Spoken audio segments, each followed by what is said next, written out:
हमारे गोविंद दास जी 500 वर्ष पहले श्री गिरिराज जी में हुए और इनके साथ ठाकुर जी खेलते थे। श्री गिरिराज जी मंदिर छोड़ करके आते थे। हमारे यहाँ ब्रज में आज भी नियम है कि दोपहर में 12 बजे ठाकुर जी का मंदिर बंद हो जाते हैं सब जगह। 12-1 बजे सारे मंदिर बंद हो जाएंगे वृंदावन में। ठाकुर जी सोते नहीं हैं, ठाकुर जी गैया चराने जाते हैं। वृंदावन में तो बनचारी है ना ठाकुर जी, इसलिए गैया चराने गए ठाकुर जी। और वही बीच का जो समय है 12 बजे से लेकर के 4-5 बजे तक का, वृंदावन में श्री कृष्ण का अनुभव 2 समय में हो सकता है, या तो 12:30-1 बजे से लेकर के 4:30 बजे तक, या फिर रात्रि 10 बजे से लेकर के सुबह 6 बजे तक। या तो पूरी रात्रि आपको श्री कृष्ण अनुग्रह करा सकते हैं, या ये दोपहर का समय जो वन चारण के लिए ठाकुर जी जाते हैं।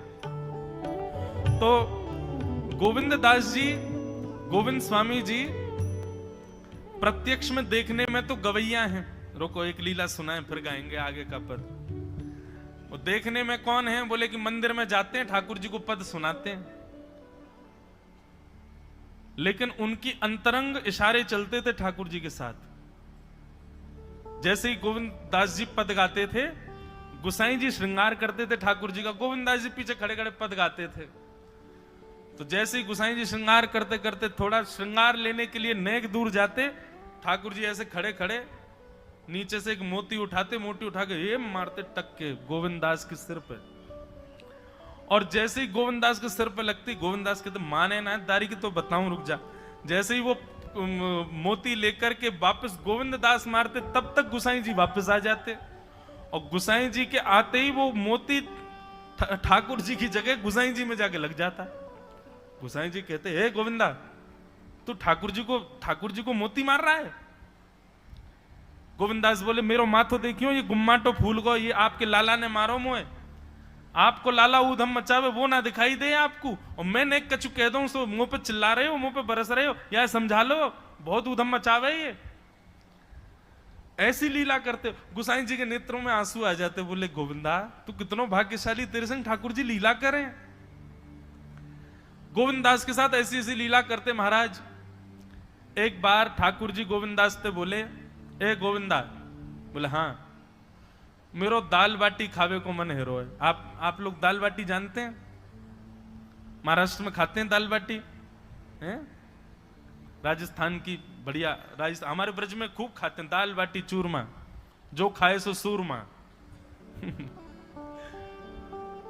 तो दाल बाटी चूरमा ठाकुर जी बोले ए गोविंदा, ऐसे ही बोलते थे, बोले मोए दाल बाटी खानी है। गोविंदास बोले 56 भोग बनते हैं रसोई में। अपरस में मुंह पे पट्टी बांध करके महाराज रसोईया बनाता है। अपरस में यमुना जी का जल आता है वहां से, वृंदावन से, उसके जल में सुंदर प्रसादी बनती है। इतने सुंदर शुद्ध भोजन को छोड़ के यूं कह रहे दाल बाटी खानी है। ठीक है मैं आज बोल दूंगा रसोई घर में बनवा देता हूं। बोले ना रसोई की ना खानी तो? बोले तेरी कदम खंडी में आऊंगा। गोविंदास जी जहां बैठ करके भजन चिंतन करते थे, मंदिर से थोड़ा दूर था, सुंदर वन था गिरिराज जी में। बोले मां आऊंगो और वहीं पे तू कंडा, वही गोबरी कंडा में बना, और कंडा में बना के तैयार कर, मैं आऊंगा वहीं खाऊंगा। गोविंदास जी बोले यहां सब लोग आपको मंदिर में पूजने आते हैं, आप यहाँ पे भगवान हो, ऐसे कहीं खाने पीने आओ। बोले कोई को पता थोड़ी चलेगी, मैं आ जाऊंगा, तू चिंता मत करे, तू सुन तैयारी कर ले, आज मैं तेरे यहां आके प्रसाद पाऊंगा। गोविंदास जी चुपचाप मंदिर से भाग गए, किसी को बताया नहीं। किसी को पता थोड़ी कि ठाकुर जी ऐसे बाहर भी चले जाते हैं, सबको लगी अंदर ही रहते हैं ये। गोविंदास जी दौड़ करके गए, बढ़िया कंडा में बढ़िया उपले उपले लगा करके महाराज बाटी बनाई, दाल चढ़ा दी, सुंदर ठाकुर जी आएंगे पाने। एक पंथ दो काज, ठाकुर जी को 2 लीलाएं एक साथ करनी थी। एक तो गोविंद दास के संग सुख लेना है, और एक झाड़ू लगाने वाला गिरिराज जी की तलहटी में झाड़ू लगाता था, उसको मंदिर में प्रवेश नहीं करने देते थे लोग। तो वो बेचारा बाहर खड़ा खड़ा ही दर्शनार्थियों से पूछता था कि ठाकुर जी दिख कैसे रहे हैं, मुझे ये बता दो। दर्शनार्थी आकर के बताते थे नीली ठाकुर जी ने बाघा पहना है, गले में मोतियों की माला है, मकराकृत कुंडल है, ऐसा टिपारा ठाकुर जी के सिर पर रखा है, और ऐसा ठाकुर जी का श्रृंगार है। तो वो बाहर खड़ा खड़ा नेत्र बंद करके सुन सुन करके ही अपने चित्त में एक झांकी बना लेता था और मन में सोचता था ऐसे दिख रहे होंगे ठाकुर जी। पर रोज प्रार्थना करता था, नाथ मुझे लगता है इस जन्म में तो आप मुझे कभी नहीं दिखोगे, भगवान इस जन्म में तो मैं आपके योग्य नहीं हूं, पर मेरे पर बस इतनी कृपा कर दो कि अगला जन्म मुझे दीजिएगा तो कुछ नहीं तो चेंटी बना देना, तो चेंटी बन करके मैं आपके 56 भोग में ही आ जाऊंगा, भीतर आके आपका दर्शन कर लूंगा, लेकिन मुझ पर अनुग्रह कर देना। ठाकुर जी उसके इस भाव से इतने रीझ गए। गोविंद दास को बोला था कि दाल बाटी खाने आएंगे, अब मंदिर बंद करके सब तो चले गए वहां से, सब लोग भोजनालय में भोजन प्रसाद पाने लगे। ठाकुर जी मंदिर से निकले अचक करके बाहर, गिरिराज पर्वत के ऊपर विराजते थे। जैसे ही बाहर निकल करके आए तो गिरिराज पर्वत के नीचे वही झाड़ू लगाने वाला उन नेत्रों से आंसू बह रहे थे। ठाकुर जी का चिंतन कर रहा था, आज ठाकुर जी ऐसे दिख रहे हैं, आज नीली पोशाक पहनी है, सिर पर चांदी का मुकुट पहना है, ठाकुर जी ने आज गुलाब का इत्र लगाया है, ठाकुर जी के ऐसे ऐसे मकराकृत ठाकुर जी के कटाक्ष, वो सब चिंतन कर रहा था।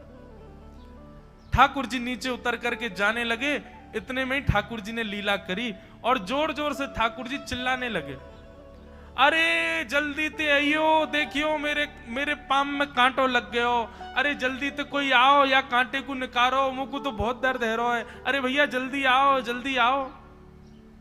अब ये स्वर जैसे ही सुना उस झाड़ू लगाने वाले ने, उसके नेत्र खुल गए, उसने देखा, बोले कि ये स्वर कहां से आ रहा है। उसने जैसे ही नेत्र उठा करके ऊपर देखा तो नीला बाघा पहना है, मोतियों की माला पहनी है, मकराकृत कुंडल पहना है, चांदी का मुकुट चमक रहा है मस्तिष्क पर, ठाकुर जी के केश घुंघराले लहरा रहे हैं और ठाकुर जी अपना एक पाम हाथ में पकड़ करके और एक पैर पर लंगड़ी जैसे खेलते हैं ऐसे ठाकुर जी कूद रहे हैं यहां से वहां। नीचे से झाड़ू लगाने वाले लगे, अरे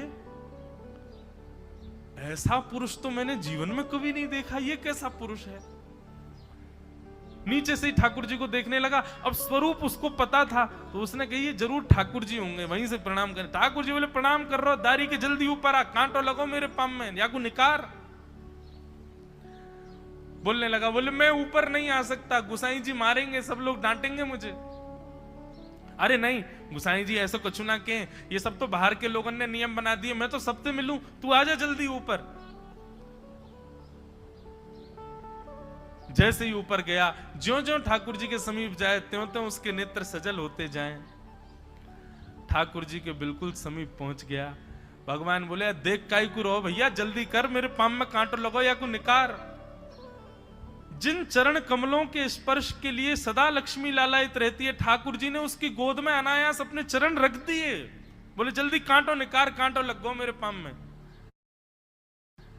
अब वो ठाकुर जी के सुंदर तलवों को अपने हाथ से ऐसे देख रहा है, ढूंढ रहा है कहां कांटा लगा है, कहीं उसको कांटा मिल गया। अब इतने कोमल चरण ठाकुर जी को, उसके नेत्रों से आंसू भी गिरते जा रहे हैं, भाव विह्वल होता जा रहा है। मेरे सौभाग्य की सराहना, ठाकुर जी के इतने समीप। कांटा निकालने के लिए बार बार अपने अंगूठे से खींचे लेकिन कांटा नहीं निकले। ठाकुर जी बोले अरे जे हाथ ते ना निकलेगो। उसने पूछा कैसे निकलेगा? बोले अरे मेरो पाम पकड़ के अपने मुंह के पास ले जा और दांतन से निकाल, तब निकलेगा ये। आहा कितनी कृपा की ठाकुर जी। कृपा की न होती जो आदत तुम्हारी, तो सूनी ही रहती अदालत तुम्हारी। जो दीनों के दिल में जगह तुम न पाते, तो किस दिल में होती हिफाजत तुम्हारी। कृपा की न होती जो आदत तुम्हारी, तो सूनी ही रहती अदालत तुम्हारी।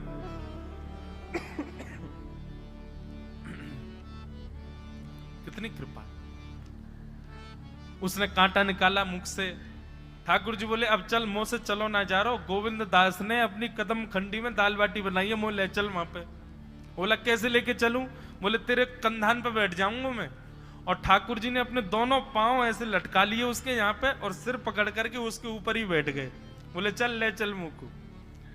वो तो महाराज बेहोशी सी हो रही है, उसको विश्वास ही नहीं हो रहा ठाकुर जी मेरे संग इतनी बड़ी लीला कर रहे हैं।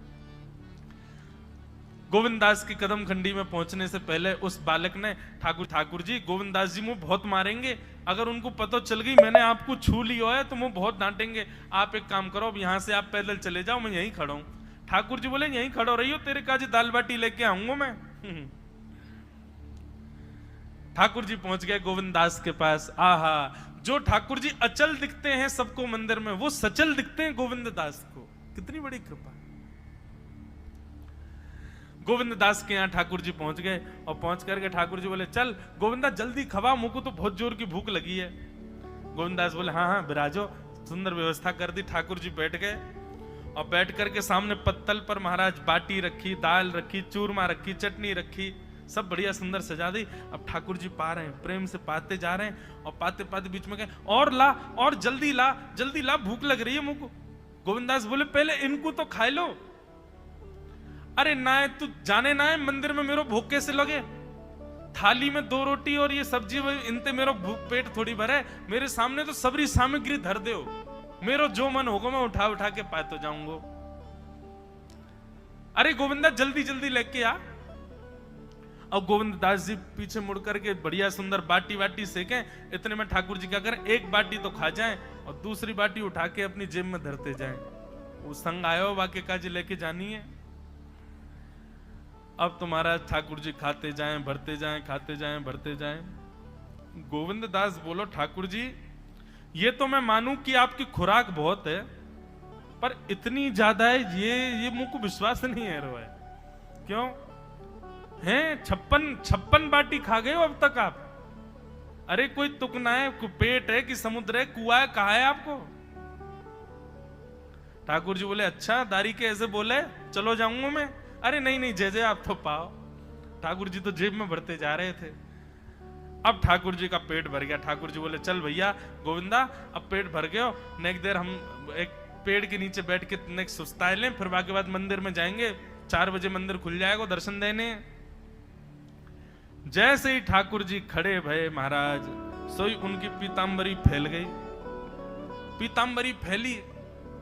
गोविंदास बोले जय जय ये बाटी खाए के आप इतनी जल्दी मोटे कैसे है गए? ये पेट आपको है तो सही, लेकिन ये इतना चौड़ो कैसे है? और पेट कोई खावे तो वो आगे की तरफ निकले, ये कोने में कैसे निकल रहा है? ये दोनों तरफ पेट बाहर कैसे आ रहा है आपको? ठाकुर जी ने ना कछु ना कछु, नहीं नहीं नहीं दिखाओ। अब तो महाराज गोविंददास ने पकड़ के जैसे ही पकड़े तो अंदर से बाटी निकल आई। जे बाटी कौन के काजे भर के ले जा रहे हो? सही सही बताइयो लाला, कौन के काजे? कोई और सखा बना लियो तुमने मेरे अलावा? गोविंददास जी बाहर गए, बाहर जाकर के देखा तो एक वृक्ष के पीछे वो झाड़ू लगाने वाला बैठा था।